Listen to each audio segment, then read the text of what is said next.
5 minutos com Célio L a partir de já. Bom dia. Bom dia. Que seja um bom dia.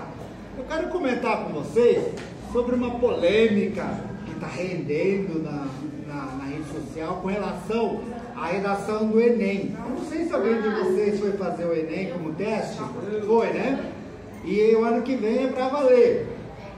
E houve toda uma discussão, porque teve professores revoltados, porque não prepararam os alunos para aquele tema, ou outros não preparados para isso, para aquilo, outros colocaram que esse tema do Enem era mais para pesquisador, para professor, menos para aluno da rede pública.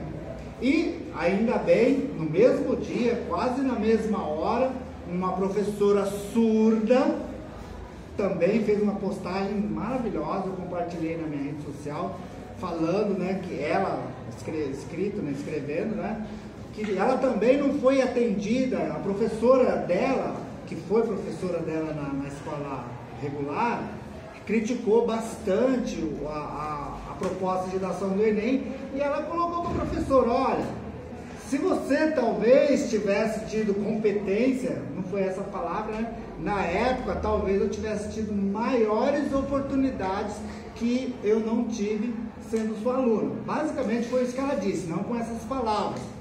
Agora veja, houve tanta polêmica, no meu entendimento, porque falta para vocês e falta para a sociedade, falta para as pessoas de uma maneira geral, uma coisa que é fundamental e deveria ser inerente ao ser humano, que é a empatia. Sabe o que é empatia? Empatia é você se colocar no lugar do outro. Qualquer pessoa que fizesse regularmente esse exercício de se colocar no lugar do outro faria um bom texto. Qualquer pessoa. Eu vou fazer um texto.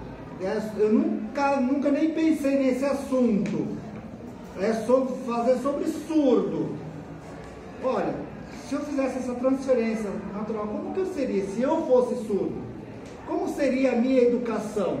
Como seria o meu aprendizado?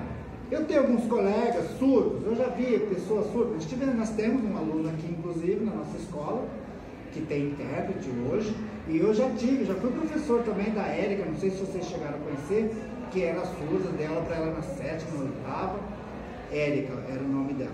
É difícil, pensa que é fácil para um professor da rede pública dar aula para uma pessoa surda, numa época em que não havia sequer intérprete, então o professor tinha que rebolar e fazer. Eu ainda fiz 2 cursos de Libras, não aprendi Libras completamente, fiz 3 cursos de Libras, na verdade, para tentar ajudar a aluna.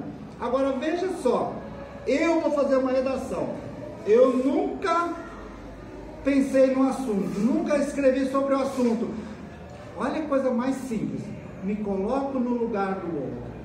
Como seria se eu fosse o surdo? Será que as oportunidades que eu tenho, as condições que eu tenho hoje, seriam as mesmas se eu fosse surdo? Pergunta básica. Faria um texto maravilhoso. Eu tenho certeza absoluta que a pessoa que fizesse essa pergunta e tem uma certa competência para escrever, faria um texto maravilhoso. Será que eu hoje, não sendo surdo, não tendo nenhum tipo de deficiência, se eu fosse surdo ou fosse deficiente, será que eu teria hoje condições de estar hoje aqui fazendo essa prova sobre esse assunto? Será que o meu aprendizado seria tão significativo que eu não perderia nenhum ano da minha vida, estaria aqui hoje apto para fazer esse texto? Se não, por que talvez?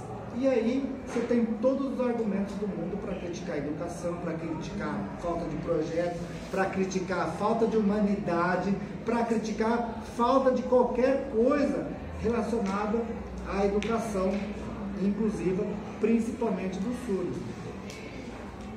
Nós precisamos pôr em prática a empatia, não só com relação ao surdo, mas em todas as nossas questões sociais. Antes de falar do outro, vamos nos colocar no lugar do outro. Antes de pensar no que eu vou dizer, Vamos colocar no lugar do outro. Empatia. Essa é a palavra.